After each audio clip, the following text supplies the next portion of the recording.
Hi, I'm Stargate Pioneer.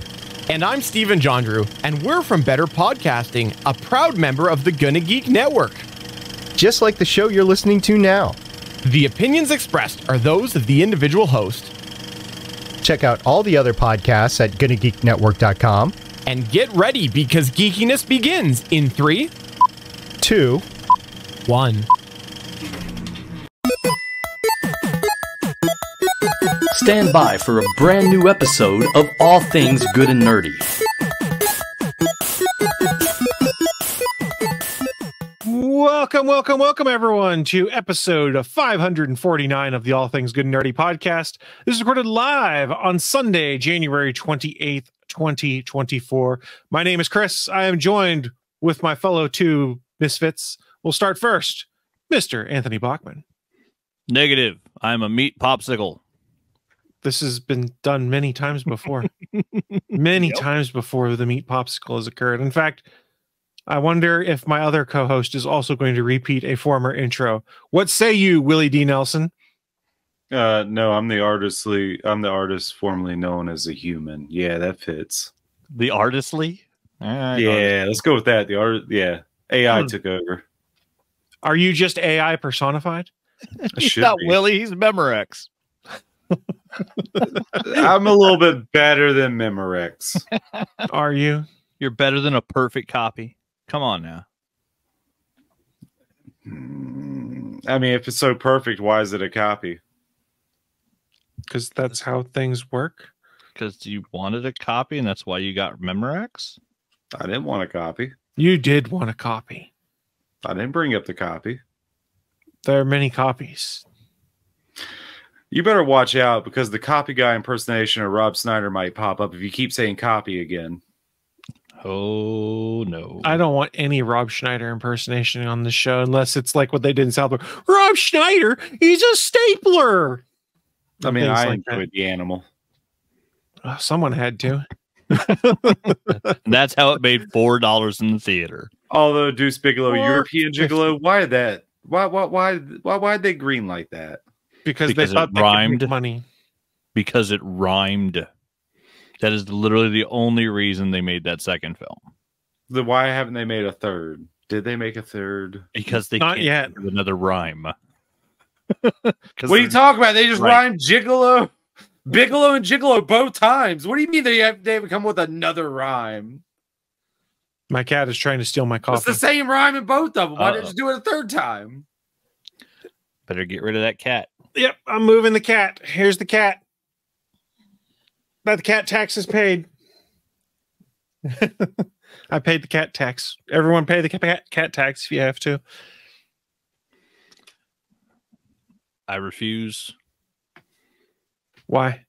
Because my cat's an asshole. All cats are assholes. Yeah, but mine's very specifically very much an asshole. But all cats are assholes.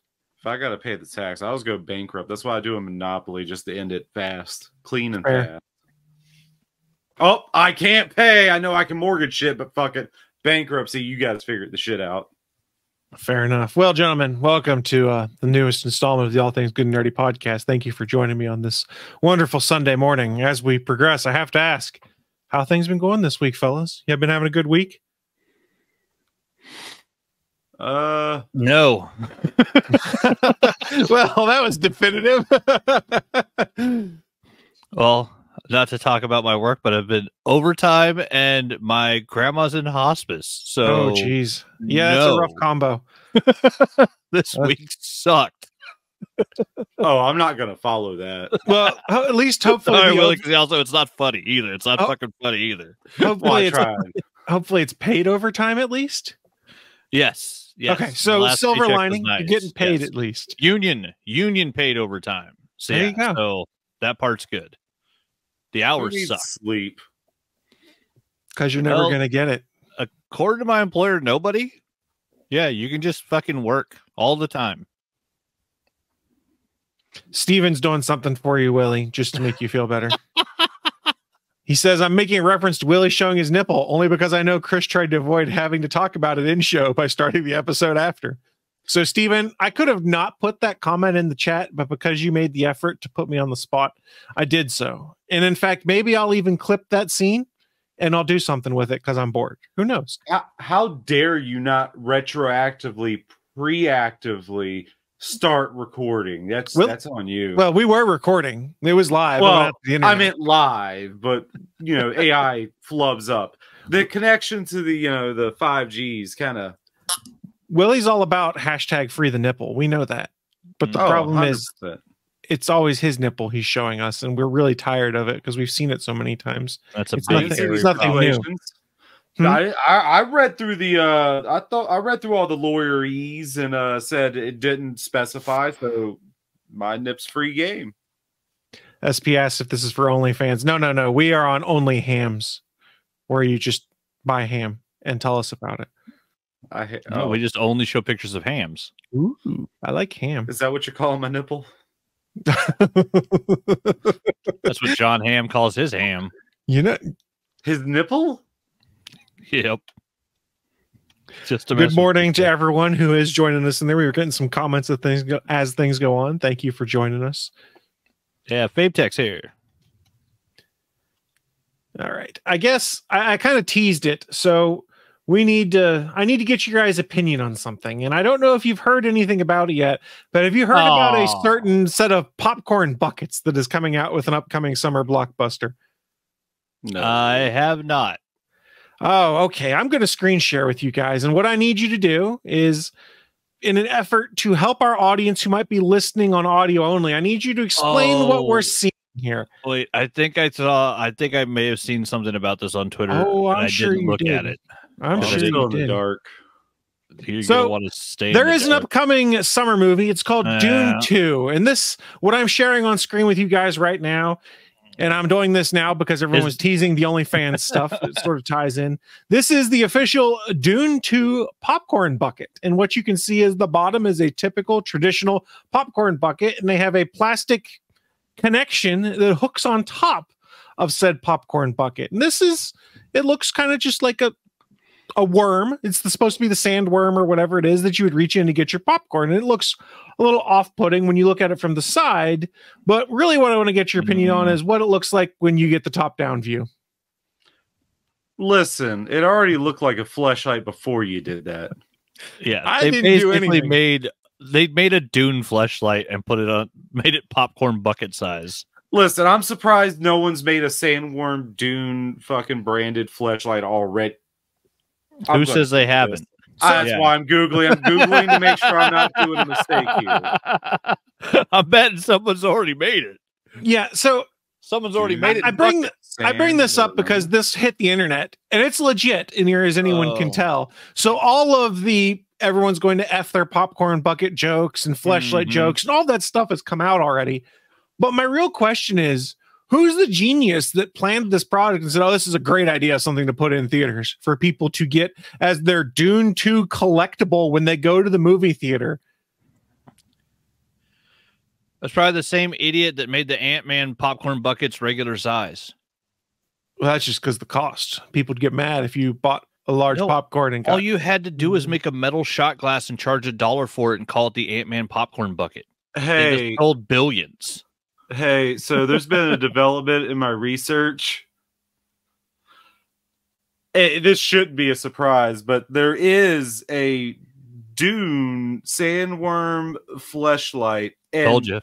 Shouldn't be to anyone's surprise. It's by Bad Dragon.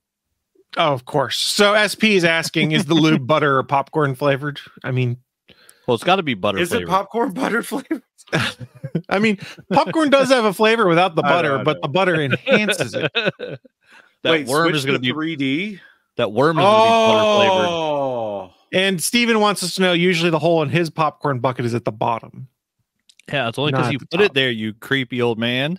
Wait, what's the inside look like? Oh. We're not going to screen share what Willie's looking at right now. We've lost Willie to the world of fleshlights on his phone. Why is there all that material, but just so? I mean, I guess the pressure. I don't know. It's $100.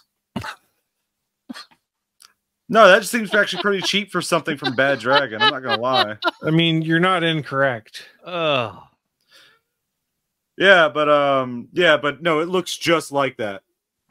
It even has the flanges, the teeth, whatever the fuck. Yeah, it even has that on it too. That's the weird thing. So weird. Oh, it's pointed out in the chat. I looked it up so you don't have to. All we need to do is give Willie 30 to 60 seconds. He'll be done with the world of fleshlights after that. Yeah. Wait, what the fuck is this? He'll be back real quick. So, again, it looks exactly like what it seems like. It looks like a fleshlight, like Willie said. And the fact that someone greenlit it kind of baffles me. But the comments have been absolutely hilarious. Here's a collection of some of the comments I'd seen.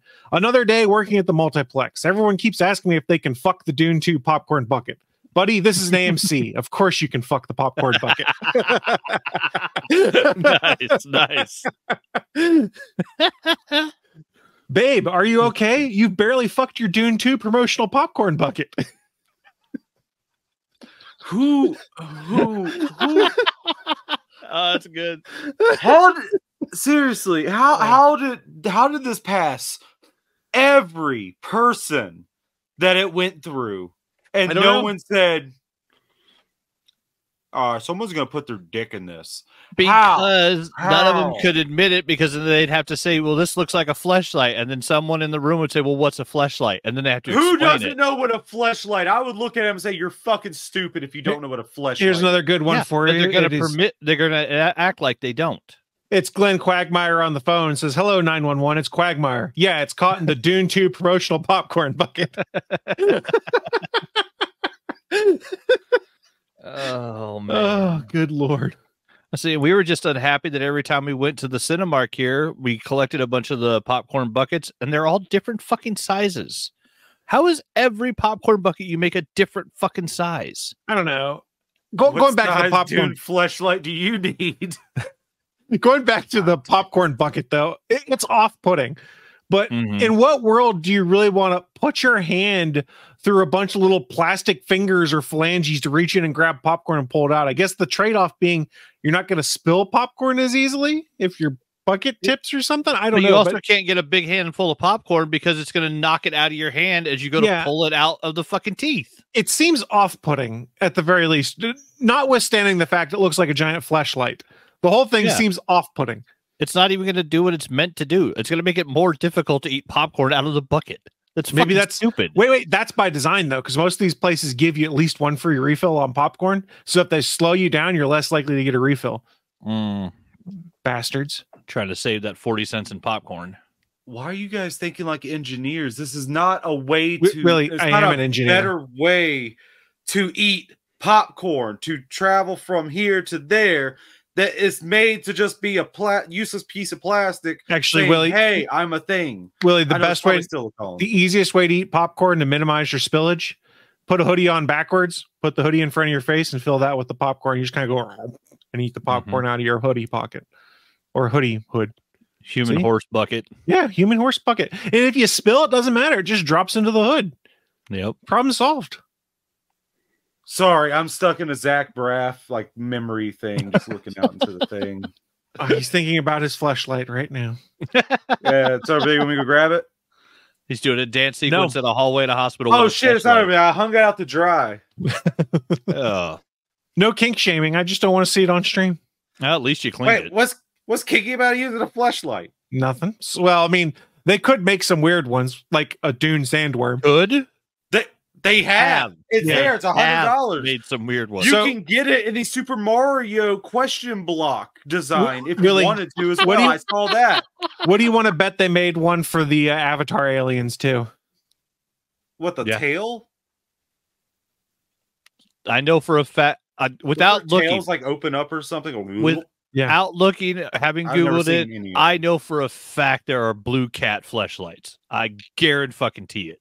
All right, fine. That movie was I'll too look popular. it up. Since I gotta look up all these fucking fleshlights. Well, it's in your algorithm Willie, anyway. You look up some fleshlights. You've already got it in the algorithm. We're fine. While you're doing that, Avatar blue question. While Willie looks that up, Steve in the chat room says, after further consideration, are we really surprised about anything after the release of the shake weight?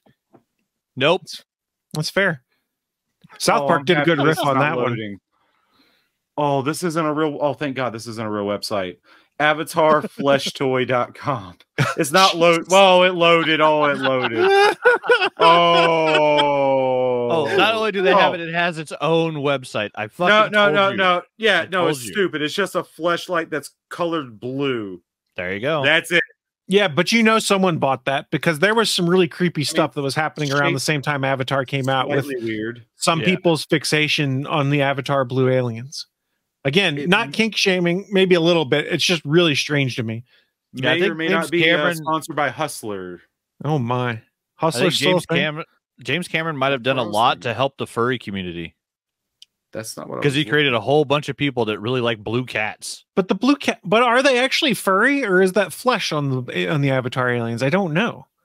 I thought they had like a little They bit got hair. Yeah. I thought they had like a little bit of fur. I mean, this is not me being deliberately obtuse or anything, but are you a furry if you don't have fur? How does it work?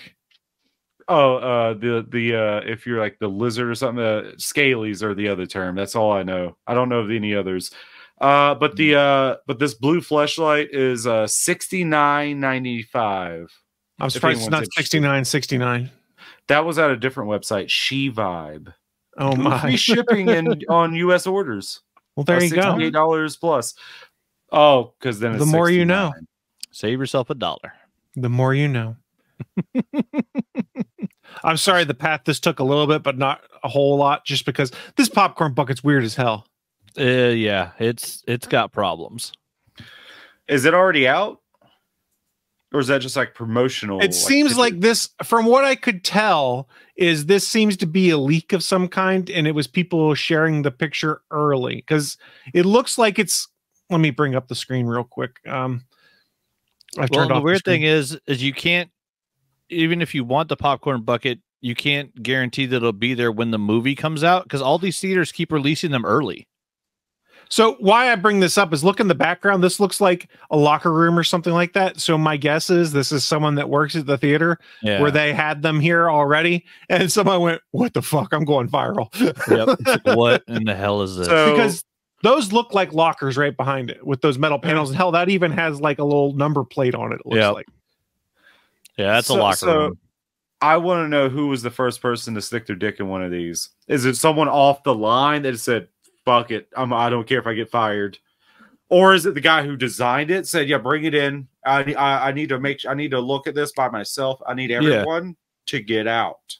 It was the designer that was prototyping it because they had to figure out which one was the least fleshlight like, and so he had to fuck all of them to figure out which one was less like the fleshlight. That's what he told his bosses, and that's the one he picked. Yep. Yeah. I want to see the others. Oh, no, wait, I did. They're sold for $100 at Bad Dragon. It's just, again, how do you do this? I mean, how does anyone look at this unless they just have no concept of some of that stuff? This seems like a great product to put out on the market. No, it's that thing where they don't want to admit that they know about something. And so they would rather just feign ignorance than admit, hey, yeah, I guarantee you there was a room of people that approved that thing. Every damn one of them knows what a fleshlight is, but none of them would publicly say. And so they would rather approve it, put their job on the line than admit publicly in a work environment that they know what a fleshlight is. SP figured out. How'd they do this? Cocaine. It wasn't made in the 80s, SP. Hey, everything old is new again. We're back to that phase where some 80s and 90s fashions are becoming a thing again. Who's to say the cocaine isn't becoming a thing in corporate America again? I don't know. I'm new again? Cool. Yeah, we're new again. Hold on. Whoa. When do the Jinkos come back? I think you're both being dumb here to think that the cocaine ever left the offices. I think it became less prevalent as other alternatives became more available. Let's put it that way. Oh, okay. I'll give you that. I mean, yeah. They swapped off different stuff that still do the same, well, not the same effect, but, that do something to you. But, yeah, I mean. I'm just saying, no one's doing cocaine at the 80s levels anymore. Other than people who are trapped in the 80s mentally. I don't know. Have you ever been to Burning Man? I don't know. No, I like bathing. Yeah, okay, fair point, too. I mean, you just have to go without it for a week. Get that Yeah, nice dirt that tan sounds going. uncomfortable. I like That bathing. nice dirt tan. I think about 2 days is my limit for not bathing, and even then, I still feel gross. I remember going 4 days with that at once because I was at a festival and they were charging like $10 for a shower. I was like, fuck that. And yeah, that shower felt so good when I got back home. Oh, I you could bet. see the dirt going down the drains. Like, I thought I had a nice tan because I was sitting there just chatting with everyone. I had a beer or some kind of drink in my hand and resting on my leg as I was like cross-legged. And I moved the bottle as I drank. I'm like, man, I got a nice tan. Wait a second. Started wiping away the moisture from the bottom of the kids. Like, oh, yeah, that's just mud. It's just a bunch of dirt. Like, oh, I thought I got a nice tan. Oh, well. Hey, at least it's protecting me from the sun, right? Exactly. I mean, I Silver assume that works to lining? some extent. I don't know how well, but I assume. I mean, I'm pretty sure rock blocks. Okay, fair enough. I mean, what Hey, is real saying quick, dirt? if you guys have not yet bought Jedi Survivor, Wario64 is sharing a deal of $21 for Jedi Survivor. Digital or What the physical? second one's called? Physical. It is, yeah, the second one's Jedi Survivor. What was the first one called? Jedi Fallen Order. Fallen Order. God damn it. You These got to learn subtitles your getting Jedis, wild. man. You got to learn your Jedis, man. No, it's just the subtitles. Come on, guys. Can we at least keep it something? No. That's their naming convention. It's always going to be Jedi. Insert words here. Sure. My favorite thing to come out of Rebel Moon was somebody did the Thanos, perhaps I judge you too harshly, daughter, and they put Rise of Skywalker on Nebula's face. In response to Rebel Moon, they're like, maybe we judged Rise of Skywalker too hard. Rise of Skywalker's still bad. Sorry. I like it. It's the only Star Wars I've watched once. There's been a bunch I've only watched once. I'll take any Star Wars over Rebel Moon. No, Okay, Chris, fair. all Star Wars are bad because I've only watched them all once. Wow, You that was happy? mean.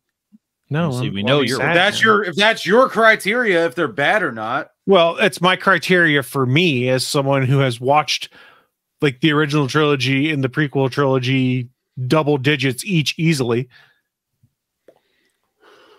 But Chris, those in are my this day own and age, is that a thing to be proud about? Yeah, sure, why not? I mean, it's not like Lucas. Willie, it's not like I'm constantly just sitting down and doing nothing while the movie's on. I'm sorting through trading cards. I'll turn on a movie. I'm sorting through the mail. I'm doing a shred party of all the bills I haven't shredded yet that I meant to shred after they came in the mail. Put on a movie or something I like that's fun in the background. I'm just saying it's the only movie where you get a Ben Solo moment, and it's got Babu Freak, the greatest Star Wars character of all time. I like Rise of Skywalker. Which one was Rise of Skywalker again? The last Last one. The very 9, Yeah. I guess. It was Yeah, somehow Palpatine has returned. And Yeah, then in Palpatine subtitles, again. unless you played Fortnite, you already knew this. Because they did the Palpatine return address to the galaxy in Fortnite only. Yeah, Sure. which was weird. Yeah. But, And, I mean, you know, it did. undid everything that Ryan Johnson did. If you hated, never mind. We're not going to re-legislate No, episode 9. all I'm saying Yeah, let's is go that back to the fleshlight. Adam Driver did he did the one amazing Ben Solo movement is in that movie. When he shrugs and then kills his own guys, that was all Han Solo. That was 100% the kid of Han Solo. Yeah. I love that moment. That moment was badass. And it's ridiculous that the most in-character thing he ever did was just a shrug. But it's fucking perfect.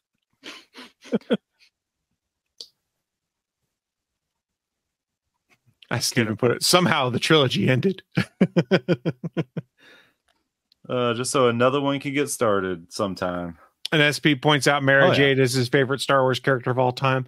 There are many people in that same boat that are rather upset that Mara Jade was never pulled into official canon. Mary Yeah. J. Blige? No. No, Oh. Mara Jade. Yeah. Who is a badass character. Yeah. It was weird. I was with it. Like, I grew up with Star Wars my whole life. I've always loved I never had a favorite character until they brought in the Anzellans. Yeah. I think Babu Freak is the coolest little. The Anzellans are the tiny droids. The droid from Men in mechanics. Black. No, slightly taller. So No, it's not the thing. Orion's belt is the key No, or something. not that guy. Slightly bigger. No, the droid mechanic that fixes C-3PO. I know. And then showed up in the Mandalorian and had the bad baby had the bad baby speech to Grogu. Bad baby, no squeezy. I love it. That must be in the season I did not watch. It was in the last season. If you're in our chat room right now, there's a lot of bait being put out there in regards to the final Star Wars movies, and it's not worth re-legislating at this point in time or rediscussing. Well, the most recent final ones, I guess there is the Rey Skywalker movie we know is coming in, the Mandalorian movie we know is coming. Disney didn't pay those billions with a B to say, we're done after this. I said final season of Mandalorian. That's what I said, final. I don't know that that's final either. Yeah, because they're going to do a movie next on another show. They could still do another season after that. Yeah, maybe. Right now, it's the final season. Yes, just like episode 9 right now is the final movie. Therefore, my ass is covered. And haha. Has there been another Star Wars movie that came out since then? No. There's been no Star Wars movies since episode 9. Nope. Before that? Solo was after episode 8. Yeah, it's been all shows since episode 9. I'm a Star Wars fan. What can I say? Willie, do you prefer the Wars or the Trek? We prefer Trekker, not Trekkie. That's a Fanboys reference. I do love the movie Fanboys. I wish they would do another one. Or something in this. That being a one and done. Let me rephrase. Something in the same spirit of that movie. That's just kind of a fun romp that plays with all of those movie stereotypes and things like that. That was fun. Yeah, I enjoyed it. I don't necessarily need a sequel to it, but I need something that's like a spiritual sequel, for lack of a better term. That'd be fun. I always like trapping people in that Fanboys movie and that movie game. Like, no one knows what Fanboys is. These fucking cinema snobs don't know their trash movies. Not saying Fanboys is a trash movie, but it's not high cinema is what I'm saying. Which isn't a bad thing. That's true. That's true. I do love me some bad cinema. Give me some Toxic Avenger. I am unsure about the new one coming out. I didn't even know there was a new one coming out. Yeah, you should see the trailer and the cast. That'll make you... Can I spoil the one main thing? Go for it. Do you want to guess who's playing the Toxic Avenger? Willie D. Nelson. And for once, he's not trying to kill Jennifer Lawrence. Peter Dinklage. Huh. Yeah, that's about it. Yeah. Huh. Yeah, the Dinklage is playing Toxie, and the villain in the movie is Elijah Wood. So yeah, they've got a very interesting cast. And so I'm gonna see it. I know that. Just with the cast alone, they've got me interested to watch it. I don't know if it'll be good. Because I remember watching Lloyd Kaufman. Yeah, it's Lloyd Kaufman. Damn, I guess he's banking in all those paychecks from working with James Gunn in the Marvel movies. Old school trauma films. But yeah, I was like, I watched the trauma films when I was in like junior high. I watched like the Toxic Avenger 1 through 4. They weren't good, but they're interesting. That's I'll fair. watch the new one. I'll watch the Citizen Toxie, the 4th one, didn't come out till like 2000 something, like 2002, 2003. Yeah, I don't even remember the names of them. How do I remember Citizen Toxie? What the? I just remember a kid in a ballerina dress with a mop being murdered. Like, it's so fucking weird. I know nothing. I mean, to be fair, he was pretty fucking annoying. And he got superpowers, so. Not to be bullied that much, but that guy was pretty fucking annoying. He put his dirty mop in the jacuzzi by accident. Come on, guy. Yeah, that's pretty gross. That is pretty gross. Yeah, he was kind of creeper. But who wasn't in that movie? But you know what isn't gross? Me? The news of the week. Live from the ATGN studios on the internet, it's the news of the week.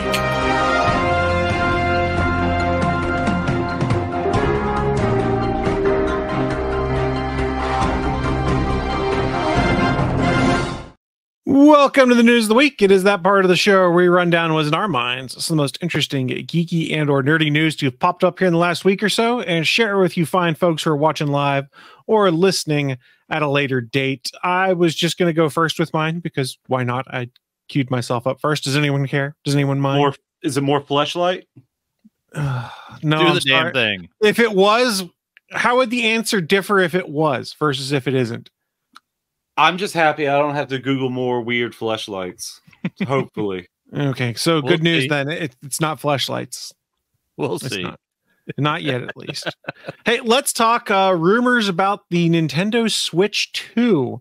There have been rumors that the Nintendo Switch 2 is going to be launching this year.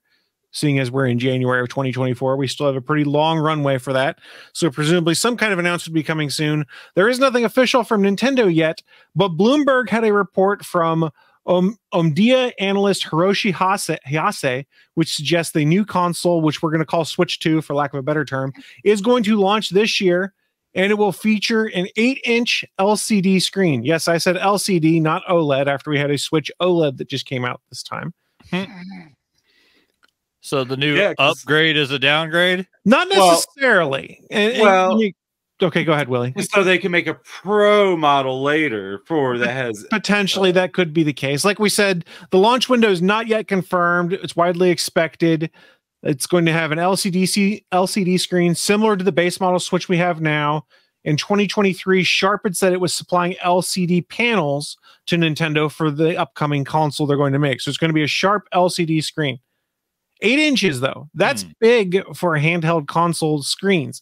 For comparison, let's talk about other stuff that's out there. Switch Lite, 5.5-inch screen. The original Switch, 6.2-inch screen. OLED Switch, 7-inch screen. The Steam Deck, the base model version, 7-inch screen. The Steam Deck OLED, 7.4-inch screen. We've had some newer consoles like was it the Asus ROG Ally, and then Lenovo's got one that looks like a Switch that have come out. They have about 8-inch size screens too, but 8-inch screen in a portable gaming device like that, it's the exception, not the norm. So I think the argument is being made that shifting back to LCD allows them to keep their costs at a more reasonable level to then give you a bigger screen. We all know OLED is more expensive for them to produce and manufacture and then put in the console than LCD. We should also keep in mind, though, that Nintendo, of course, has not officially confirmed any of this stuff. This is all things coming out of leakers and trusted informants and the like. But yeah, sounds like we're going to have an 8-inch screen on what people assume to be similar to the same form factor as the current Switch. Well, will they put Joy-Cons on it that work and don't drift after 2 days? Well, all controllers drift anymore. It seems like that's a big problem we're having with stick drift because nobody pays for the more expensive, what is it, the Hall effect sticks or whatever? My PS5 seems fine. People bitch about that one all the time online too, about stick drift. Same with the Xbox. Really? I will say it seems like the Switch has more problems with stick drift and things wearing out because of the nature of how the Joy-Cons were designed. But I don't know. It's why I would never suggest someone get a Switch Lite, because if your Joy-Con starts to drift, it's not like you can just pop one off the old one and put a new one on there. You actually have to open up the console and fix it yourself. Yeah, having played with the Switch just one time, like, I don't want one. The whole time, it just felt like I could snap the thing in half. Like, it felt cheap in my hands. It was like, my phone doesn't feel like I'm going to break it when I pick it up, but the Switch does. I got this. I can answer this for you, Bachman. You see, the real measurement is the girth, and it doesn't have the girth for your meaty hands to take a handle of it, because it feels like it will just snap in your hands because it's too thin to bring it back to Deuce Bigelow, Male Gigolo. Yeah, it's got no thickness. Well, there you go. So one of the things I did with my Switch, because the Joy-Cons, the button size and things like that, they're not great for people with bigger hands. So you can always, there's some third-party things that are, for lack of a better term, bigger Joy-Cons that kind of spread things out to more of the size and form factor of what you'd have on a PS5 or an Xbox controller. But the other problem I ran into is the way the Switch is manufactured and designed. There's not really a comfortable way to hold it. And that's where third-party vendors come in and kind of fix that problem for us. And I'm going to screen share something here of a product I've got on my Switch. It's by a company called Satisfy, which makes, like you can see here on the left, these grips that your Switch slide into. Actually, it makes it a lot more comfortable because it gives you a similar form factor to the PlayStation 5 and Xbox controllers, where your hand has something that's kind of tapered to hold on to versus just a flat edge. I think the best look is like this one right here. You can sort of see. So it's like a, what do they call that thing? The backbone for the phones. So it's like a backbone for the Switch. Yeah, this is pretty. They call it a Satisfy. The company's name is Satisfy. They make grips that you can slide your Switch into, and the newest ones, which I wish I had for convenience sake, are thin enough that you can still dock the Switch with that grip on it. Oh, so you don't have to take it off. Sticks too. The one I have is older, and it will not fit in the dock, so I either have to disconnect it to dock it or plug it into a regular USB-C cable, which most of the time I just plug it into a regular USB-C cable. Sorry, Willie, I interrupted you, I think. Oh, I see they also made hit sticks too. Yep. They make all sorts of stuff, this company. The one I found through a YouTuber that recommended it, and I was like, oh, okay. Gee, I wonder which one. Which one? The I forget his name, but the Australian guy. Mm-hmm. Yeah, I forget his name. aka Beat 'em Ups. Beat 'em Ups. That's it. Yeah, Beat 'em Ups. I couldn't remember his YouTube. I never think of Beat 'em Ups. I never think about his. Yeah. Oh, I see his face and mentally like, oh, that guy. No, that's legit how I found out about it, because they advertised with him at one point in time, and I think I bought it with his promo code at one point to save like 15%, because like, okay, this is something I think could be helpful for me. And then he did a partnership with Satisfy, and they actually had a Beat 'em Ups edition that was like the same color combo as his channel art and stuff like that, had like a fake signature on it of his and stuff like that, that was like a limited run drop, which, if you're him, that's probably pretty cool to be like, hey, here's a product I like that advertised with me that now is doing an actual grip with me. That's pretty cool. I mean, yeah, when you showed it, I was like, yeah, I've seen a lot of those from that YouTube channel. Yep. I didn't even think that's where you got it. I was like, yep. I find it really helpful for me as someone who has larger hands, being able to better hold my Switch. And let me rephrase it to be more comfortably hold my Switch. You need that, the best way of putting it. That thickness. I need a thick console controller. Chris likes something to grip on to, so you be rough with it. Well, I don't like how this is going at this point in time, but Mr. showing this Dune fleshlight. This is too far, though. This is too far because I'm the target now, and I feel persecuted. Well, everybody's a victim. Architect of the fleshlight. I wonder if anyone's stuck their head in that thing yet. I don't think it's big enough from Someone's the picture. I've seen some things, let me tell you. Okay. Someone's tried. I'm just going to tell you, someone's tried. Someone's wearing that thing as a necklace until they had to cut it off. That'd be kind of funny, actually. Flavor. It doesn't have a clock on it. Doesn't have a big obnoxious necklace in general. Do you think it has to tell time as well? The fucking cut a hole in it, put a little analog clock in it. I don't give a shit. I mean, little. Maybe he put a pocket watch in it, and it's still a bucket carrying something, right? Mm. He just has to stick his hand in it and get all slurpy. Evidently, SP thinks I'm a Target employee, and I'm not exactly sure why. Because you got a target on your back. Yeah. Because you guys are mean to me. Painting a target on me. You're a victim. I'm a victim of internet mockery. Well, if you're victim. Well, if you're a Target employee, I'd probably never see you because I can't remember the last time I was in a Target. I think the last time I just walked in and I walked right back out. And Friday, I was in a Target. Yeah, Willie won't go in there. He's protesting now because he can't buy Blu-rays and DVDs in there. Same with Best Buy. He won't go. They're doing that too, for the most part. Is it? Well, yeah. Target's they've slimmed down their entertainment section for a while now. They had like two shelves of DVDs when I was there. Are they at least putting them on sale? Well, nothing was on sale when I was there, but that doesn't necessarily mean they aren't putting stuff on sale. They do carry the Warhammer board game though, which I'm looking at picking up, and a bunch of like RPG games and like Dungeons and Dragons books and stuff like that. They've gotten into that. And I would say our local Funko, other than Hot Topic, or our local Target, other than Hot Topic, has the most Funkos. No, GameStop's plays the most Funkos because now they're just like a Funko store. Yeah, our GameStop has even cut down on their Funkos. They filled half their shelves with statues. To be honest, I think the Funko bubble has kind of popped for a lot of these things now. Like I was someone who was buying them occasionally for products I like, and now I'm just like, nope, not even looking at them. So you're telling me GameStop's turning more into that shop at the mall where you could buy, you know, a samurai sword, some shurikens, and a water bong. Yeah, kind of. Pretty much. So you're saying it's a Spencer's Gifts?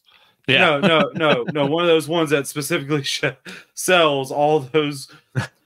You know Spencer's Gift sells all of those things. And all your blacklight poster needs. Mm-hmm. And incense, sex toys too, and incense to cover up all the marijuana smells in your dorm room. People, don't go to Spencer's to buy actual sex toys. That's weird. The fact that they sell them at Spencer's, I've always kind of like, really weird. I mean, It's but at probably for shock value. Ooh. At one point in time, they were selling some of them at Walmart, even though. Hey, Beatrice, you feel like being naughty? Let's go see the vibrators at Spencer's. Just shop local. Everyone's got a little sex shop in town, I'm sure.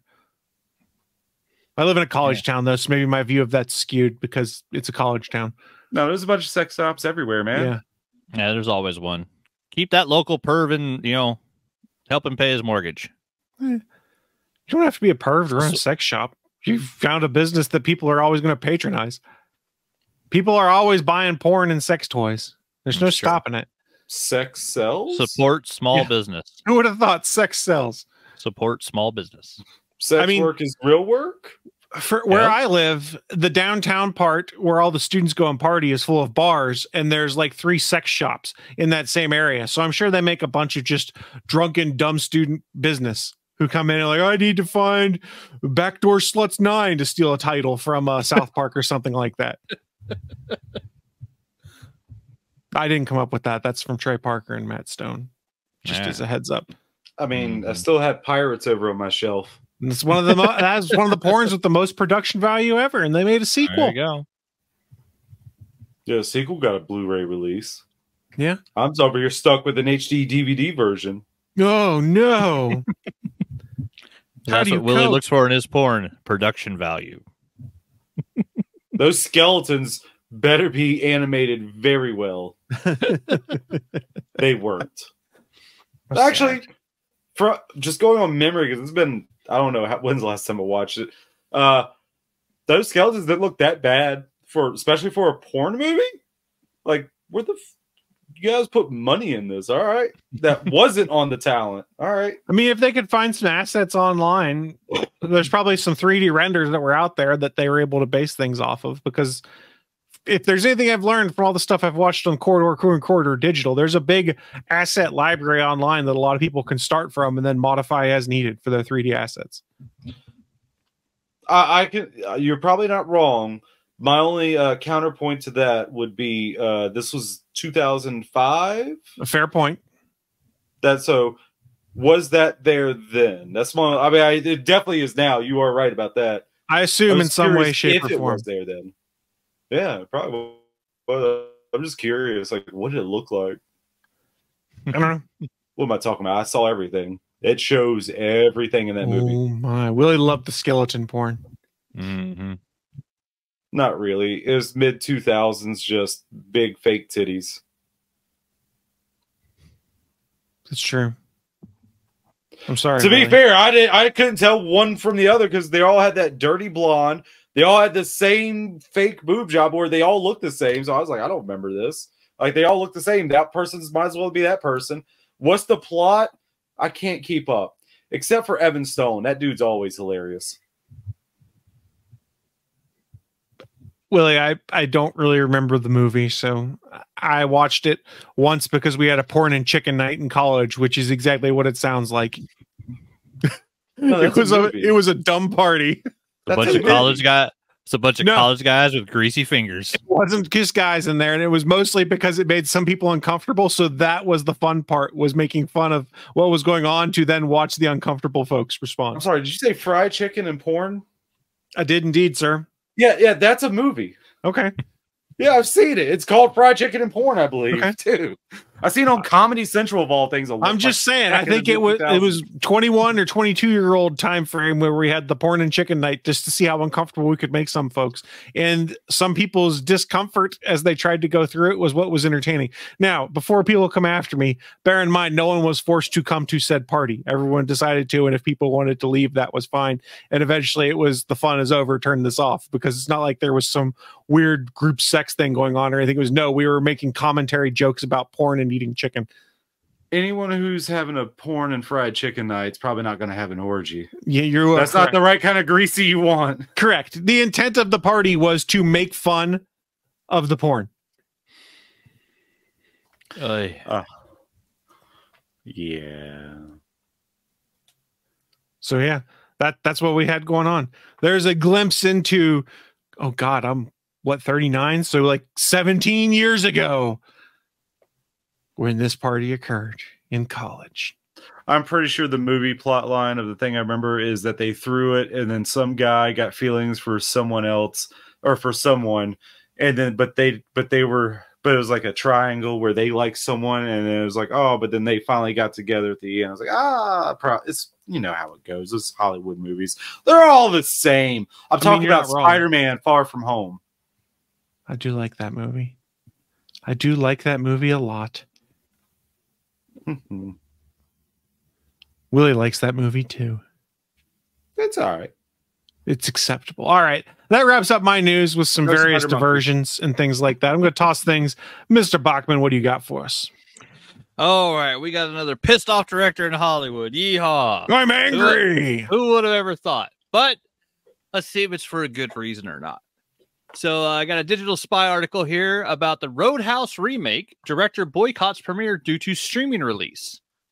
By Joe Anderson, published on 26 January. The quote from Doug Lyman is, if we don't put tentpole movies in movie theaters, there won't be movie theaters. Is a Roadhouse remake a tentpole movie? I guess it depends on who you ask. Could be. Remember, we talked about it before. Everything old is new again. So perhaps they're thinking that that's going to be as big now as it was in the 80s. So the director of Roadhouse remake has said he won't attend the premiere of the film due to Amazon's decision to release the film on streaming rather than in cinemas.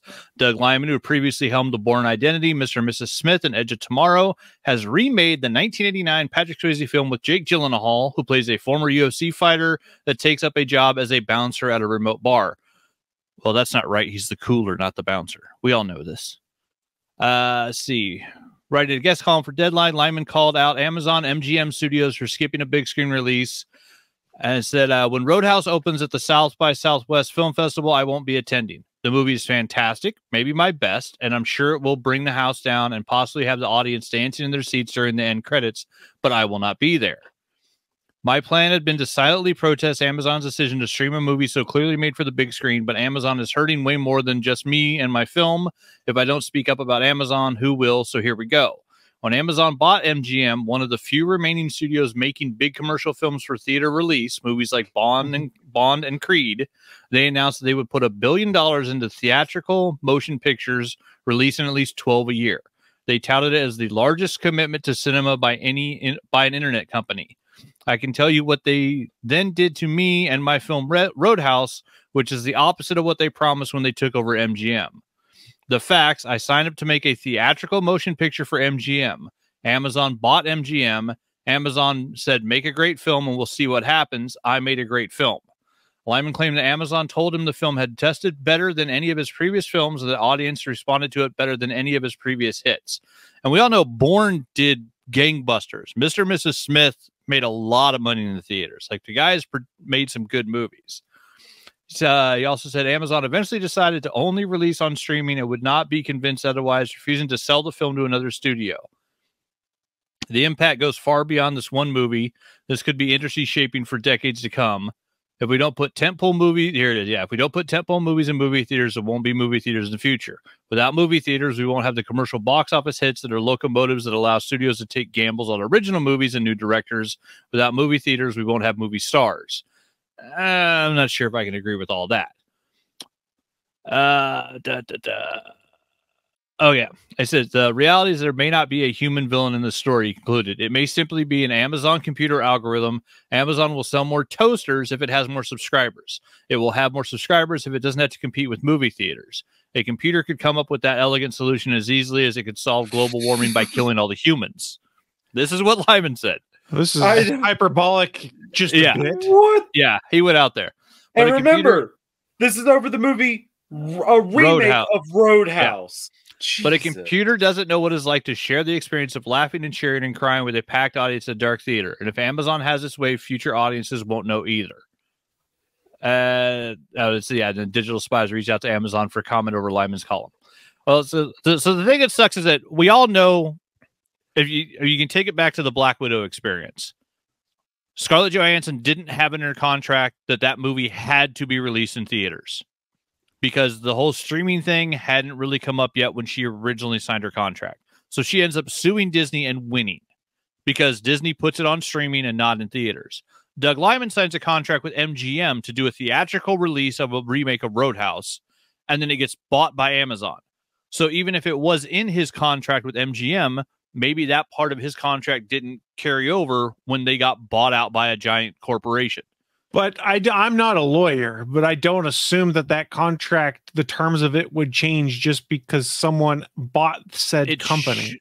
It shouldn't. But who knows if Amazon buys MGM, can they say, oh, yeah, we don't have to honor any of MGM's commitments, so we can just cancel your project? I mean, I'm sure they could cancel the project in that regard, but I'm not sure.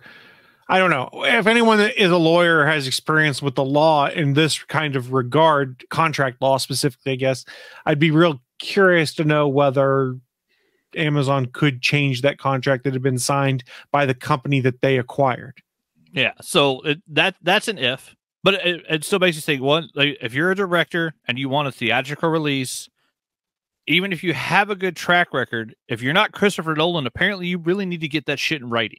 Like, it has to say in the contract, this has to go to theaters. It is sad as shit that, I'll be honest, I saw this trailer pop up the other day, and I have rallied and I have talked shit about remakes for years. I am so fucking excited to see this movie. I am sad that I can't go to the theater. I was literally showing the wife the trailer saying, we need to go to the theater when this comes out because I want to see this on the big screen, just to find out that Amazon's going to release it and I can watch it on my big screen at home. I don't have the option of going to the movie theaters to see this. It looks really fucking good. I've kind of gotten to that point I can sort of understand his point if it was in his contract, it needs to come into the theater. I get that. But as a consumer anymore, I'm kind of at the point where I go, yeah, I just want to see the movie. And I don't hold the theater experience in that high esteem that many people do anymore. Because if there's anything that was proven in the pandemic era, and as we came out of it, it was that, hey, I've got a decent enough home theater at home. I can have the same experience without having to deal with assholes around me and overpriced popcorn and soda and things like that. And if I got to take a fleshlight nonetheless. In a fleshlight nonetheless. And if I got to take a leak, here's the thing. I can just hit the pause button. I can go pee and I can come back and hit play and miss nothing. So I get the point of people wanting to see things in theater and that the theater is still seen as the big player for a lot of folks. But at this point in time, I don't necessarily mind so much if a movie has a quick release to digital or has a release alongside with the theater on digital. Now, the director, I get his point. I understand what he's saying. That is, if my deal is this was supposed to be a theatrical release, that's his deal. And that's fair and that's legitimate. I will stand by him in that regard. But in my opinion, as a consumer, for me, the movie theater is not the definitive place to go and see something now because I'm just tired of people.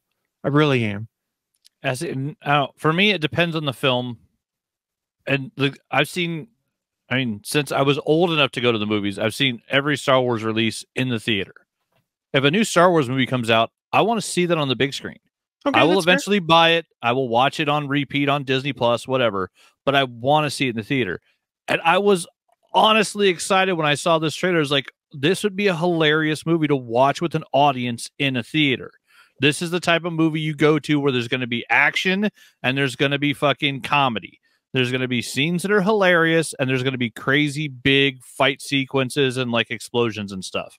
It's like going and seeing a Jerry Bruckheimer Bad Boys movie. You want to see those in the theater. You don't go for the great storytelling. You go for the big fucking blow up Jerry Bruckheimer of it all because it's going to be fun to watch. And to be fair, SP says people are tired of me too. But then SP does point out he's going to see Dune 2 at home. And I agree with you, Bachman, what you're saying. Is there's some movies where I might want to have that in-theater experience.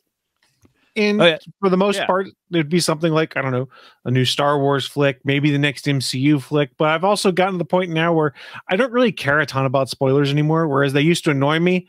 I'm at the point Spider-Verse movie. You know you need to see that in the theater. Probably, because that is the kind of spectacle something like that is designed for. But part of my point also is spoilers don't bother me as much anymore because I've just gotten to the point where I could ignore the stuff online. And it's not like someone's just going to flash it in front of me. I'll just be like, okay, I know I shouldn't go on social media product X right now because I don't want to worry about getting spoiled. And I just won't do it. Yeah, it does suck that like part of like the whole social media experience I was avoiding spoilers, especially like the day or the moment a movie is released in a theater or the moment a show is released on streaming. Because somehow people have, 8 hours worth of freaking content watched in the first 3 hours of a show coming out, and they're spoiling it on Twitter. It's like, how is that? Like, why is that fun for you? Yeah. Like, the new season of Reacher's been out for 3 hours. You somehow watched all 8 episodes and are on online fucking spoiling it for people. You're just a dick. But I don't know. I was just sad to see that this actually isn't coming to theater because I actually want to see this on the big screen. And have either of you guys seen the trailer for this? No. Little bit. It actually looks really good. I've talked mad shit about remakes for years, and most of them are trash. I still feel sorry for Jackie Earle Haley because he got thrown under the Freddy Krueger bus. The guy's an amazing actor. That was not his fault. But they tried something that didn't work.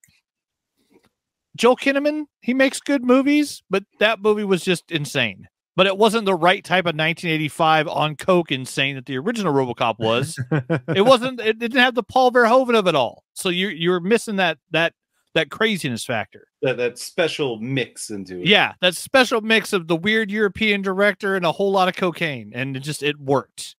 Yeah, the original RoboCop's amazing, and they had some cool ideas in the new RoboCop, just like the new Nightmare on Elm Street. But neither one of them were good enough to even get near the original. And I love Patrick Swayze. I love Roadhouse. That is one of the most dude bro fucking movies of all time. Rip the dude's throat out with his buck bare hands. Roadhouse, like it's the it's like the fucking dude bro movie. Yeah. And in the trailer, Jake Gyllenhaal gets to drop the line, nobody wins the fight. Like they're taking shit directly from the original.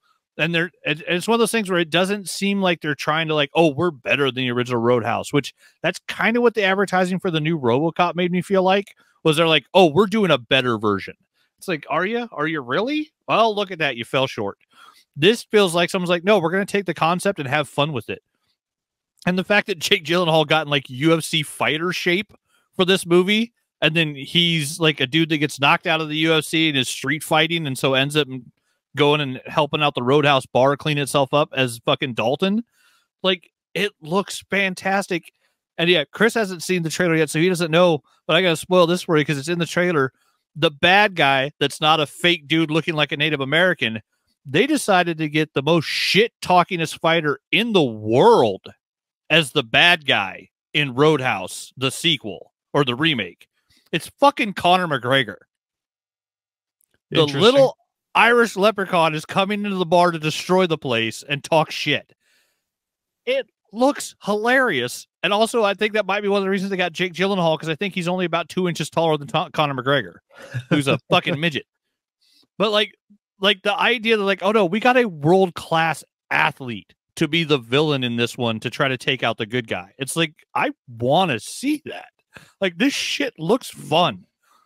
It's not going to win any Oscars, but it looks fucking fun. And yeah, I'm kind of sorry for Doug Liman and the rest of the crew, because this, I think, could have done really well in the theaters.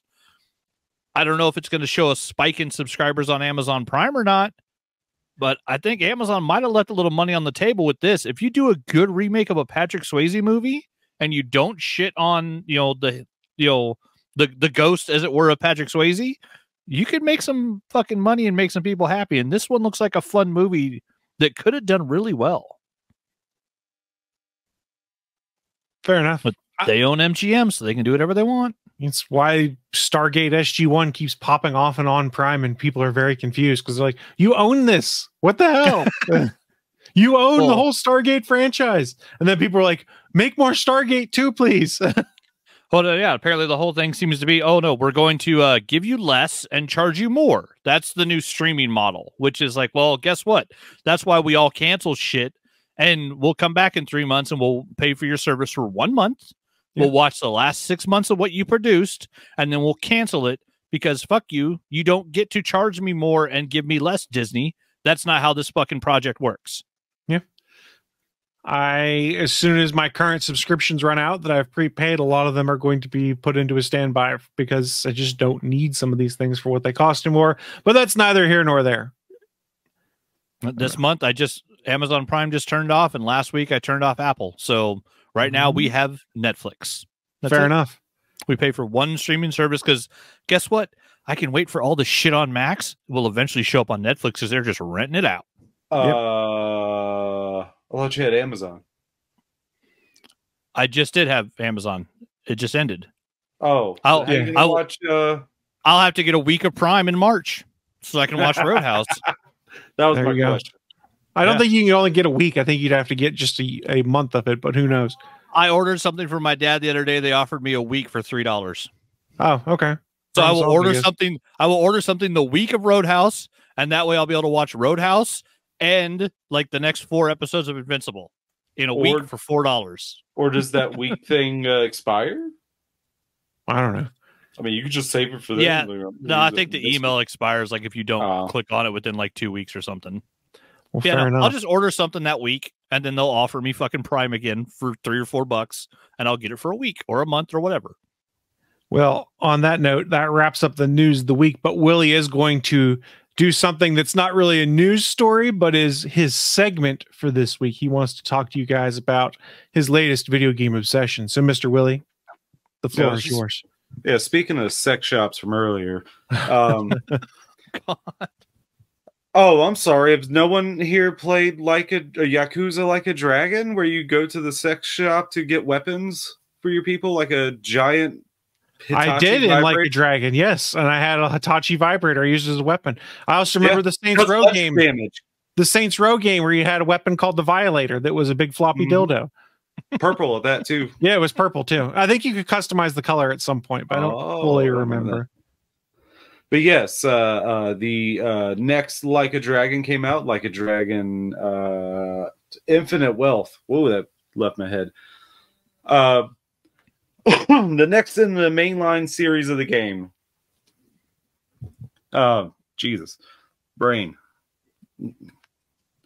Turn-based RPG based in Japan, except for now when they finally left Japan and they go to Hawaii. And this new adventure. So far, I am 22 hours in, and only in just got to chapter 4. Chapter 3 took a long time. There's a lot of story in there. The main character, Ichiban Kasuga, has come to find out his mother, who has been missing since his birth, is still alive. She was presumed dead, but now is alive. And here's a picture. So he goes off to Hawaii, and a whole lot of hijinks happen, and run into, of course, some Hawaiian Yakuza. I guess they would just be mob. I don't know. I guess they're still technically. I don't know. There's a lot of Japanese culture in Hawaii as well. No. You start off in Little Japan, as they call it, and you go through. I've been leveling up. I'm thinking about around level 20. I don't know. I'm assuming, like the last game, level 99 is the max. I haven't even unlocked any of the different job classes. I'm still in the that hasn't even opened up to me. I am so far behind. But what I do know about is there was like Pokemons in here, like Pokemon battles called Sujimon. There's Pokemon Snap where you have to take pictures of freaks on a trolley. And there's also an Animal Crossing island that you get to go to. So remember, kids, it's the same thing as 30 years ago. Sega does what Nintendo don't. And they so far for that joke. So far. Yeah, 30 years. Just like they did in Back to the Future. But yeah, I'm having a blast playing it. I wish I had more to say, but I have not played. I have played a plenty, but I have not gotten as far as I would think I would have been by now. There's a lot to this game. There's a lot of meatiness to it. It's thick. It is. To go back and really grip it. It's thick. Willie no can really switch. he can grip his Yakuza. This is the thick switch. Wait, I guess let me look up a Yakuza flashlight. Hold on a second. Oh, no, unnecessary, but Well, you already put it in my head. Oh, You can looks like talk a cherry during. blossom. Looks like a cherry blossom. Or does it have a dragon tattoo on it?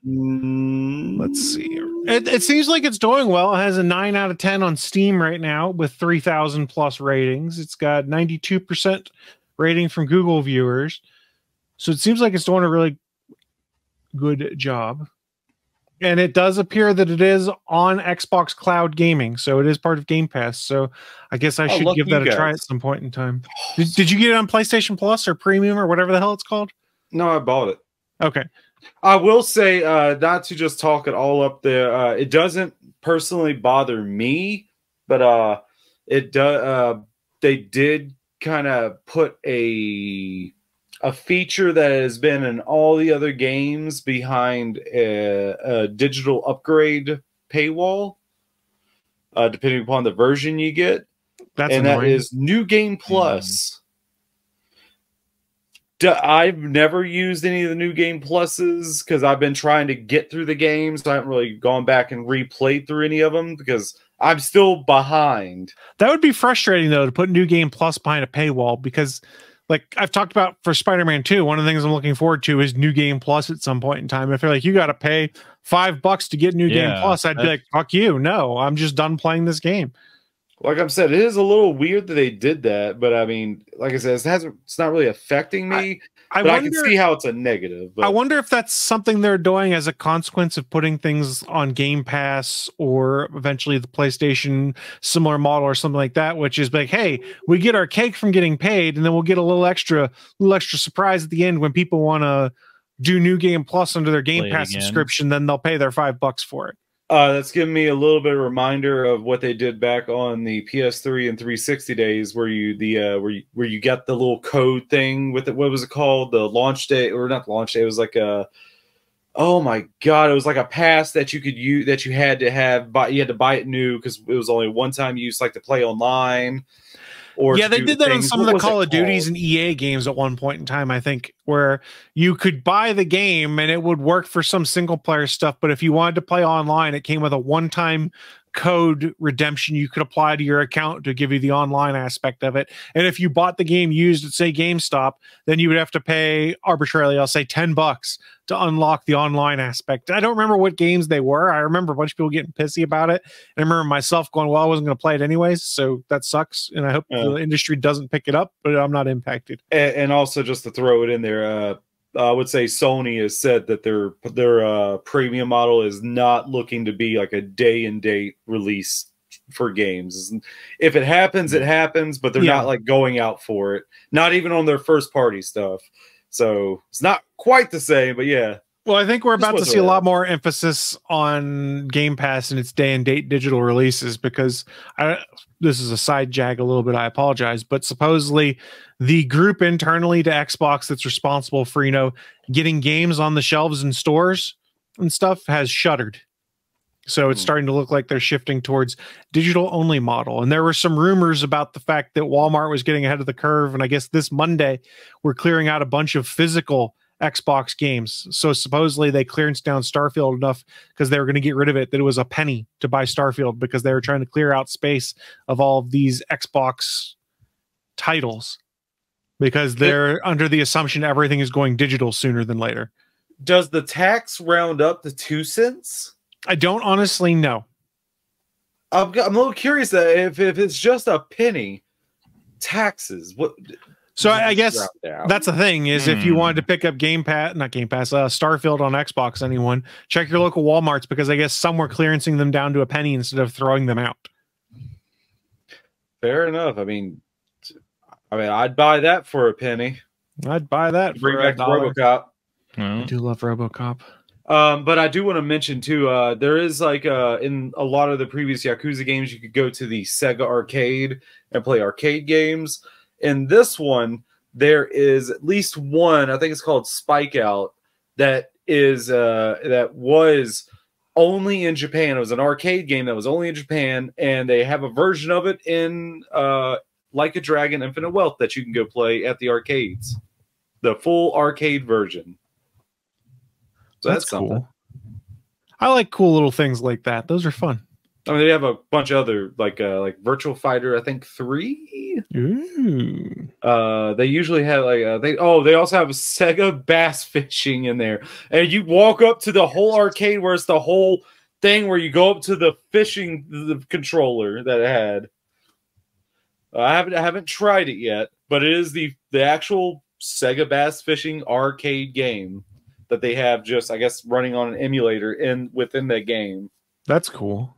Games inside games, man. Oh, they did. Oh, then the previous ones, they had like Fantasy Zone. If you remember that one, that old Sega game. That was a fun one. I vaguely remember that one. I think the little flying ship was Oopa Oopa. That I don't honestly remember. I remember playing it on the original Nintendo. Okay, fair. Or a version of it. I think it was before Sega made a console themselves. Because they did make that. Because I know I played it on there, not a Sega. I'm confused here. I live in a perpetual state of confusion, though, so that really doesn't mean much. It did get released for the NES. Oh, it was one of those weird cases. Oh, that's why. Well, now we know, and knowing is half the battle. I always like to say it's knowing is half the hassle. Joe. Void Rivals. Joe's back. So's Duke. Duke got his own comic book. Oh, yeah, it's one of those Tengen Nintendo cases, if you remember the cartridge look to it. The black like the slope end of it. I had Gauntlet in one of those ones. Mm-hmm. Yep.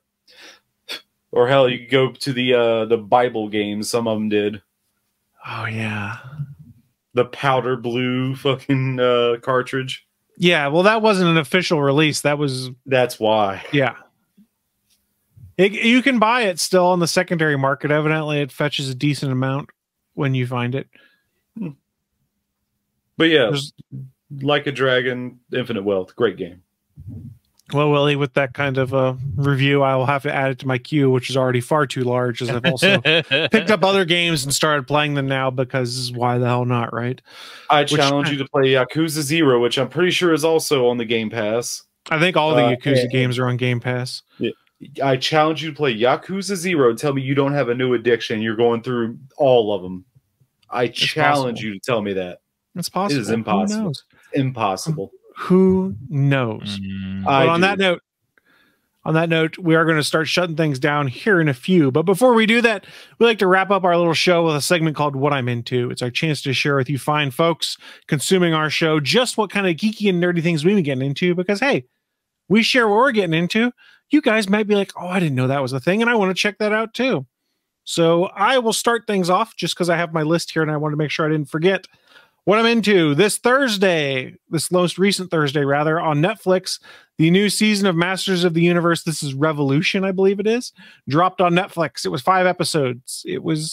I was expecting more than 5 episodes, so I was able to watch like all 5 episodes in an afternoon, basically, because they're about, 20 minutes each? So 100 minutes, basically. It's basically a mini He-Man movie. I really enjoyed it. They brought Bear McCreary back to do the score, and I think Bear McCreary is an incredibly talented musician, so him doing all the musical work and notes again, I thought was great.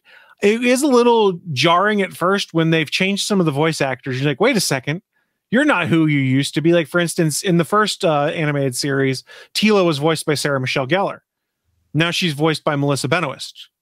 Not necessarily a bad thing, but it's jarring because you're like, wait, that's not what I remember your voice sounding like. And we touched on it in pre-show. It sort of makes sense from a fun point of view because He-Man and Adam are voiced by Chris Wood. Chris Wood is married to Melissa, so they get the married couple that are voicing the two characters they're basically trying to put in a relationship as the show goes on. Works out. It's fun. Mark Hamill, of course, chews all of the scenery and is fantastic as Skeletor. I didn't realize that William Shatner was in this show until I heard William Shatner. I'm like, what the hell? William Shatner's in this? That was fun. Keith David is a voice actor in it. The voice actors, they got a bunch of really talented people in here, and it was really good. I really enjoyed it. I was also a He-Man fan as a kid. It was fun to revisit this world. Much like the last Kevin Smith He-Man animated series, they end it basically on a tease for what could be a third series if Netflix decides to pick it up. I have no idea if they're going to pick it up. I will say this, at least, is the obnoxious fanboys are far less annoying about this second season of He-Man than they were the first, where they were mad about the fact that Prince Adam's not He-Man enough. Too much attention's given to the female character of Tila. I'm mad. That was dumb, and it was a waste of time for people to get mad about that. It's a He-Man show. Just have fun with it. It's wacky, weird, crazy shit that happens on a planet that combines sorcery with technology and all sorts of other stuff. It's a cartoon for selling toys. Just calm down, people. Calm down. The lore of He-Man's not that complex. Excuse me, Chris. How dare women exist? Oh, yes, of course. What was I thinking? In all fairness, in the Masters of the Universe Revelation, they did kill He-Man twice. Like, it was a bit much that they killed your hero off 2 times in the new version of the show. Spoiler alert, they don't kill him even once this time around, at least. They don't kill Adam. I mean, they kill other motherfuckers. But yeah, they don't kill Adam or He-Man even one time in this show. But Mark Hamill did not play Skeletor in Revolution. No, he did. Because he changed his name back and forth throughout the show. Because at one time he was Skeletech, then he went back to being Skeletor. And in fact, when he called himself Skeletech, that wasn't actually Skeletor. That's all I'm going to say, because anything else is a spoiler. Skeletech is an awesome name, though. I love the whole like Chaos Ram staff becoming part of like a tentacle arm. Just weird and creepy. What the name is hentai? Exactly. Yeah, sort of. It was a fun show. Was it girthy? Mm-hmm. Yes, of course. Thick. Reaches all the spots. Thicker than a Masters of the Universe character. Oh, thicker than a Switch. Way thicker than a Switch. So some other stuff I've been getting into is I touched on it in the pre-show also. I started playing Sea of Stars, and why I started doing that is I saw it was on sale on Switch, and it's something I'd been considering buying. And then when I saw it was on sale on Switch, someone had commented, well, this is on Game Pass if you want to try it. And I went, son of a bitch, I didn't know this was on Game Pass. So what I did is I took my old cell phone, fired it up, launched the Game Pass app, and then clamped on a controller on either side of it, because I have one of those Razer Kishi clip-on controllers that I bought for like $30 on clearance at one point in time. Hooked that onto my old phone, and I spent probably about an hour and a half playing Sea of Stars, which is an old school NES type RPG game. I don't know why I said RPG game, because the G is game, but it's an old school RPG, and it's kind of in line with that. I was having fun with it. It starts out very slow, and from what I've heard from people who reviewed it, the game is really slow for like the first 4 or 5 hours, and then everything sort of comes together and it becomes a lot more fun. So I'm hoping that I enjoy it. And I should caveat, part of why I was looking at buying it on the Switch was because I could sit on my couch easily and just play it on the Switch and have the TV able to do football games or any of the other stuff that my wife and I are watching together. But I can scratch that same itch by streaming it via the Game Pass app to my old Android cell phone. And it's pretty battery efficient because it's just a streaming video coming down to me. So I was pleasantly surprised with how well that worked. Willie, you've heard some stuff about this game you were talking about before. Have you tried it yourself, or? Oh, I've only heard someone make fun of it. That's it. Okay. Because it's on PlayStation Plus also, or whatever the equivalent is to the Xbox Game Pass. My understanding, yes. I think we're now called PlayStation Essential. Plus Premium, whatever the hell they call it. Their naming convention's just as stupid. Well, not nowhere near as stupid. It's still stupid, but nowhere near stupid as Xbox's. Whatever. It's dumb. It's all dumb. mean, just name it right, man. Come on. But Sea of Stars is really fun. Been enjoying that. And then two other things. I got a new T-shirt this week from the latest Danhausen merch drop. I got myself a new, very nice, very evil T-shirt. Nice. I enjoy that one. And then I've been on the whatnots a little bit because I need to scratch that itch of finding some cool collectibles and stuff like that. Professional wrestler, all ego Ethan Page does a whatnot about once a month. And I was finally able to pick up something that is a whatnot exclusive of his. Let me go and grab this and I'll go to full screen for a second. He has an action figure that is by the Figure Toy Company that is a whatnot exclusive. You can only buy on his whatnot that I was finally able to pick up. And oh God, that's just really flashing really hard right there.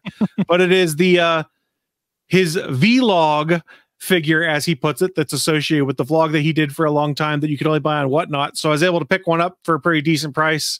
He personalized it out to me, which I thought was pretty cool, and it's going to go hang up on the wall right next to my Brody King figure I have. No, Brody King figure that's designed the same way that Brody King had also personalized and made out to me, which is pretty badass looking. So I was pretty pleased with it. I was able to pick one up, and I was surprised I was able to pick one up because there was like 180 people in the whatnot at the time. But I'll give Ethan credit. Like, he did like a 3-hour-long whatnot when it was all said and done, because he's like, I'm just doing my once a month thing, and he was like, I'm cleaning out a bunch of stuff in my toy room, so I'm going to sell it on whatnot. So he probably made decent coin. He said, "Whatnot? Why not?" Yeah, there you go. You're welcome for that. So that was fun. I was able to pick that up. And then there's some other stuff I purchased from a different one that hasn't arrived yet. That is a physical toy store that is going to close their physical storefront and go to selling stuff on whatnot only. So like trying to clear out a bunch of inventory that's in this storefront. So they were selling a bunch of the Major Bendy figures and some old Star Wars ones that I liked for relatively decent prices. So I've got stuff like the Grand Admiral Thrawn from the Archive Edition figure I picked up for like $12 with free shipping that's coming in and stuff like that. And the Matt Cardona Major Bendy figure that is the Indie God figure where he looks like Indiana Jones that I have coming too, that I wanted to get but was exclusive to a convention. And the only way you could buy it was being at the convention. Well, this guy who ran that shop had gone to the convention and bought like 20 of them. So I was able to buy one from his storefront. So that was pretty fun. I look forward to those coming and altering my back wall layout just a little bit. I've made some tweaks to that from last week. You guys might notice that there's some more stuff above the Spider-Man 2099 as I took all of the Peter Parker Spider-Mans from the last Spider-Man movie and hung them up there. It's been fun stuff. It's been real fun stuff. But that's what I've been getting into. I'm sure there's something I'm forgetting, but I can't remember what it would be off the top of my head. So I'm going to toss things to Mr. Bachman next. What you been getting into, sir? I'm trying to remember if this was the week that I finished watching Reacher. Don't know if it was this week or last week, but I know Reacher's done and I finished it and it was really good. And the last episode specifically was just fucking fantastic. Does he punch a lot of people in the face? Oh, he punches all the people. Still, one of the best sequences.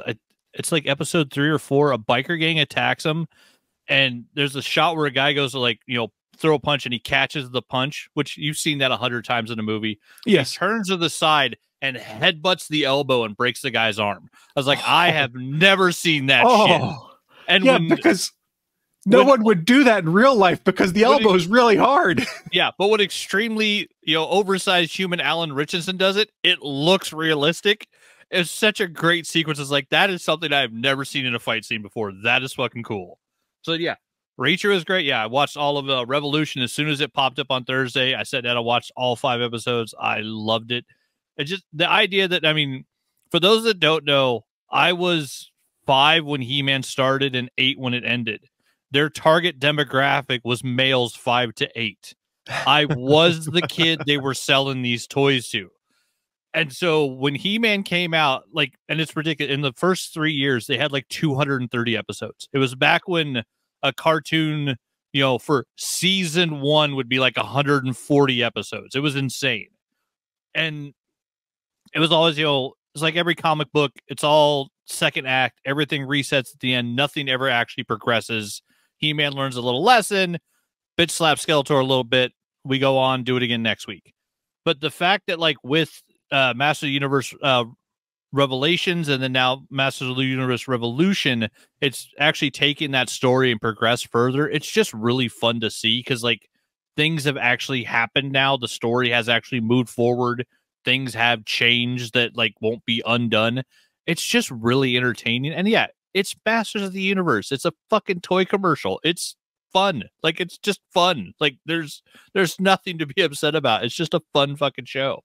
But yeah, I enjoyed the hell out of it. It'll be a nice one where like, because I've had Revelations on the background a couple of times and I'm, drawing, painting, doing whatever. And I will do the same now with Revolution now that it's out. Just a fun show. And then, haven't watched too many movies. Nothing really spectacular. I have to sadly say I've seen the worst Nicolas Cage movie. It's called The Retirement Plan on Hulu. It was not good. Willie was about to fight you if you said a movie that he liked. It's got Nicolas Cage and Ron Perlman. Like the cast looks and fucking Ernie Hudson. Like it's got a good cast, and it's just it seems like somebody came out of film school, had $40 and just trapped these guys in Miami for a weekend and made a movie, and nobody wanted to be there. Like that's the feeling you get watching this movie is nobody wanted to make it. It's just not good. So yeah, it was very sad. I rated it on my flick chart. It ended up in like the 2500s. So there's like 2,500 movies that I've seen that are better than this movie. So I would not recommend it. But other than that, I turned in my painting piece for the painting competition, which I've been watching the Facebook page for our local Warhammer store. There's been no mention of the competition. I've sent a message asking when we can send people down to like vote in the store, and I haven't gotten a response. So I don't know what the kid running the store is doing, if he's just going to wait and do like the voting next month or what. But the voting was supposed to end yesterday was the original idea. And at this point, I don't believe it's began. So they're just a little behind schedule. But other than that, because I don't have anything that's time sensitive to work on, there we go. Yeah, there's my Filgore Ravager that got turned in. And yeah, at the time when I turned him in, there was only 2 other ones in the case. So there's a minimum of 3 people in the competition. There may be more, but our local shop has said that they're going to do the free mini every month. And if you paint it and bring it back in, they're going to do basically a painting competition every month. But so far, the first one's not going well.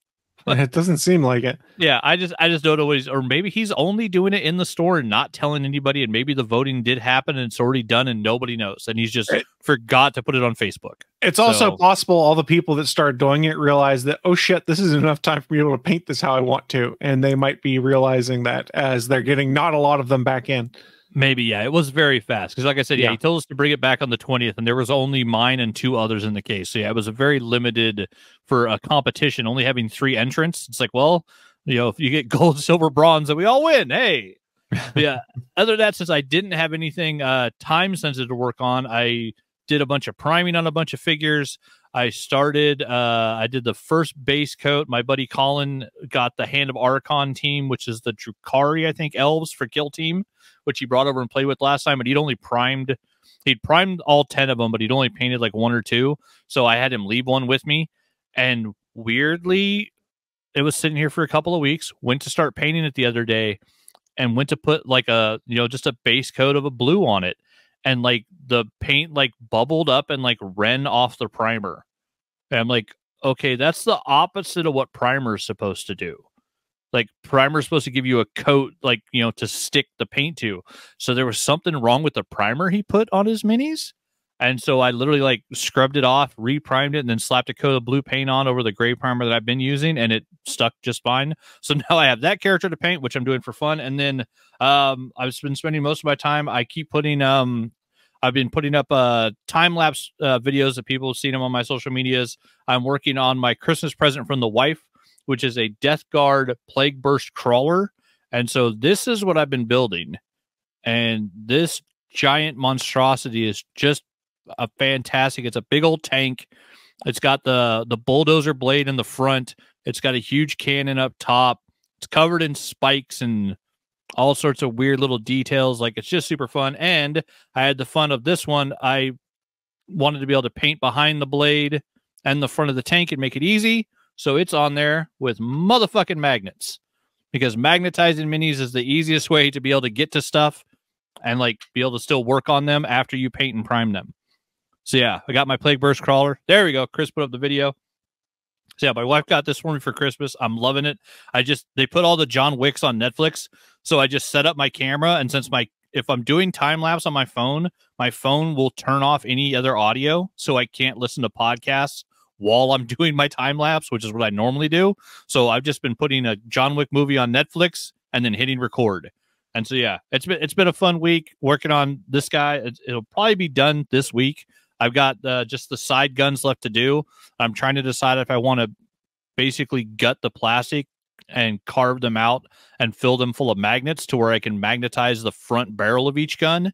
So that way I could swap the guns out like the blade.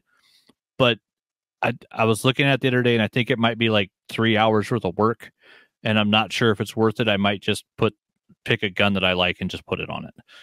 Because you have to basically carve the plastic out with an X-Acto knife to the size of the magnets you're going to use, and then hope that they all fit perfectly. I'm not building the real one out in the garage yet, SP. I'm still going through my comics, and I have to get rid of them and make room in the garage before we do any garage project. If I do a garage project, I'm going to build that fucking new Batmobile. That car's badass. This is the way. Yeah. But yeah, so I've been having a blast putting that together, and yeah, it's the Christmas present that my wife got me, and I just love it. There you go. And Chris put up my Hellbrute. Yeah, fun with magnets. It's awesome being able to have weapon choices in Warhammer, but the only way to do it really is with magnets. Though on the Hellbrute, it was perfect because the torso on that figure and the arm are both hollow. So I was able to put the magnets by just gluing them on the inside of the piece and then gluing it shut. And so literally took like 4 different arms, put magnets on the inside of them. And then, yeah, you can just pick each one up and put the other weapon on. It's so much easier. Where this one on the Plague Burst Crawler, the guns themselves are only about, I'd say like 1/3 of an inch tall. And so what I'd have to carve out is a very small area. And I have these little teeny tiny magnets where I can put, 5 or 6 of them in there. But it's a very small area in a tiny piece of plastic. And if you over carve it, then the whole thing just kind of falls apart and melts. So I have not made the decision yet. I might magnetize the weapons. I might not. But damn it, the blade works. The blade is magnetized and works just fine, which I love. Because, yeah, like it's gonna be a monster looking tank when I'm done. And yeah, the Death Guard are awesome because they're the undead plague marines of chaos. So their god Nurgle is all about like everything withers and dies. And so, yeah, like they have like flies around them and pustules and grossness, and they're awesome.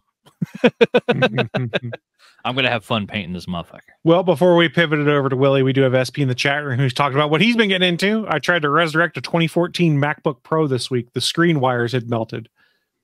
The hell? He's trying to Frankenstein an old school MacBook?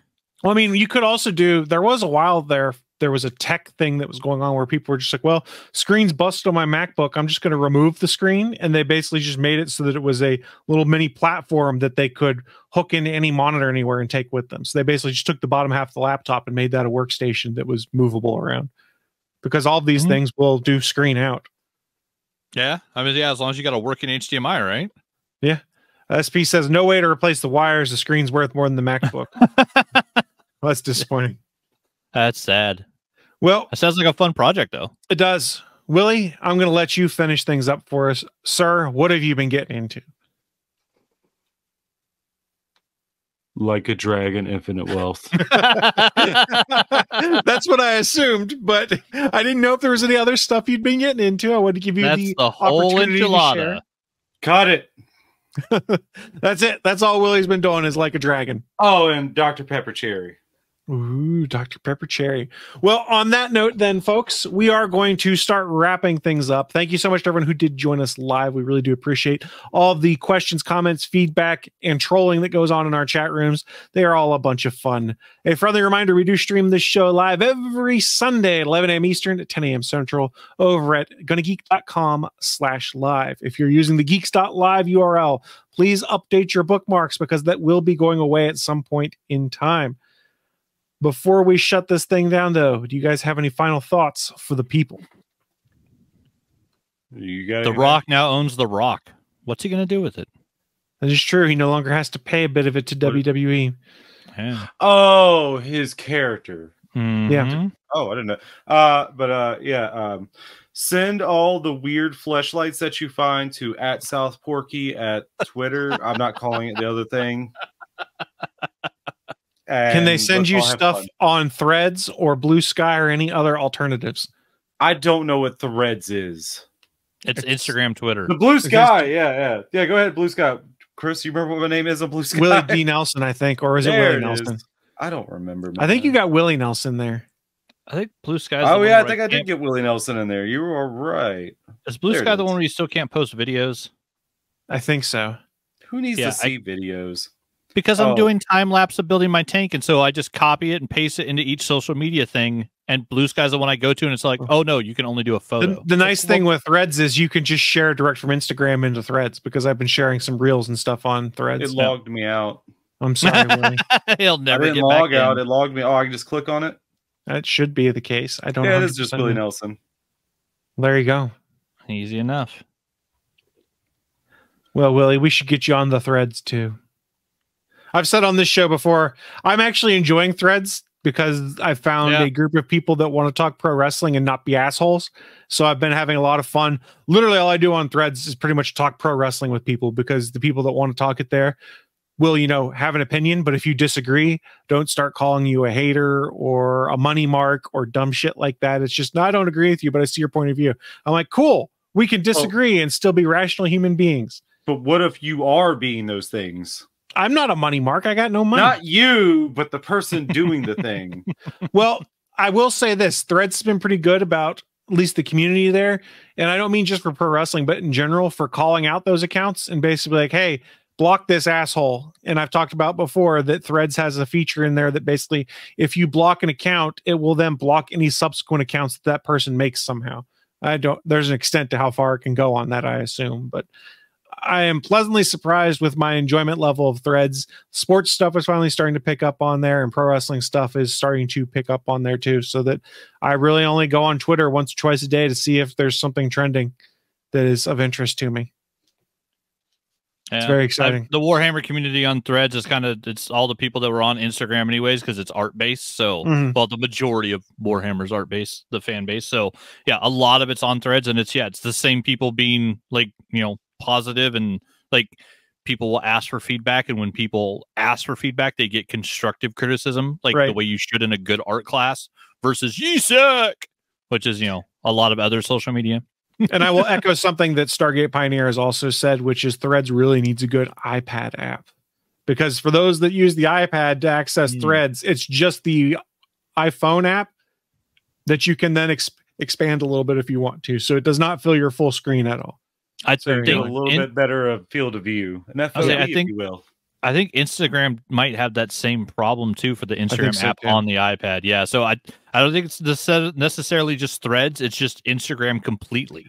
Well, the nice thing will be they've said they want to become part of the Fediverse, which means all the Mastodon servers and stuff like that, meaning that you'd be able to access and view Threads content on one of those other things, stuff like that. But when they do that, it means all of those third-party Mastodon apps that are out there, you could, in theory, use to connect to your Threads account, which then have iPad optimized apps, which is something I'm looking forward to. Totally a first world problem, though. Totally a first world problem. Yeah, that'd be good if they can make that change, though.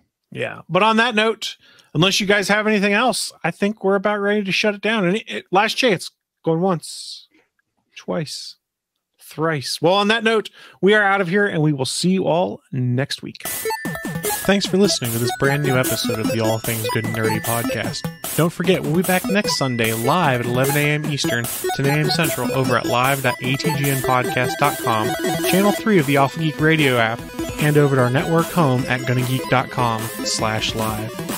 If you have any feedback for the show, please contact us atgnpodcast@GonnaGeek.com, on our hotline number at 304-806-ATGN, or even better, go to Twitter and send us a message at ATGNpodcast. The music you've heard in this show is produced by Kevin MacLeod and can be found at Incompetech.com.